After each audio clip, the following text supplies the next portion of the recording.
మనలో చాలా మందికి తిరుపతి లడ్డు, అదేవిధంగా అన్నవరం సత్యనారాయణ స్వామి ప్రసాదం అంటే ఎంత ఇష్టమో, అలాగే చాలా మందికి అరవణ ప్రసాదంగా పిలువబడే శబరిమల అయ్యప్ప స్వామి ప్రసాదం అన్నా కూడా అందరికీ చాలా ఇష్టం ఉంటుంది. అయితే ఈ అయ్యప్ప స్వామి ప్రసాదానికి సంబంధించి ట్రావెన్కోర్ సంస్థానం ఒక గుడ్ న్యూస్ చెప్పిందనే చెప్పాలి.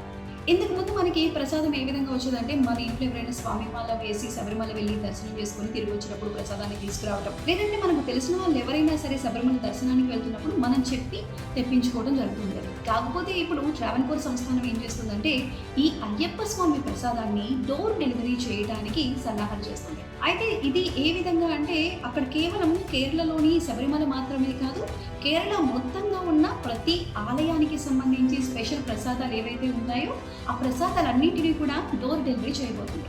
అయితే దానికి సంబంధించి ఇంకా ప్రతిపాదనలు రెడీ అవుతూనే ఉన్నాయి. ఇంకా రాబోయే టైంలో ఇంకా తెలియబోతుంది అనమాట. అంటే ఈ ప్రసాదం ఏ విధంగా వస్తుంది, వాళ్ళు చెప్తున్న దాని ప్రకారం అయితే ఈ ప్రసాదం కేరళలో ఉన్న వాళ్ళకి డిస్ట్రిబ్యూట్ చేయడానికి, అంటే డోర్ డెలివరీ చేయాలి అనుకున్నట్లయితే 2 days లోపు వెళ్తుందంట. లేదు ఇతర స్టేట్స్ అంటే మనకున్న డిస్టెన్స్ బట్టి, కిలోమీటర్ల డిస్టెన్స్ని బట్టి చూసుకుంటే 1 week నుంచి 10 days లోపు డోర్ డెలివరీ చేసే అవకాశం అయితే ఉంటుందంట. మరి చూడాలి అసలు దీనికి ఎంత ప్రైస్ పెడతారు, లేదంటే ఎన్ని రోజులు కన్ఫామ్గా, అంటే ఈ స్టేట్కి ఇన్ని రోజుల్లో వస్తుంది, లేదంటే ఎలా చేస్తారు, లేదంటే ఏ పోర్టల్ ద్వారా పంపిస్తారు అని డీటెయిల్స్ అయితే ఇంకా దీని మీద ఇంకా సలహాలు అయితే జరుగుతున్నాయి. డీటెయిల్స్ అన్నీ ఇంకా రాబోయే కాలంలో తెలియబోతున్నాయి.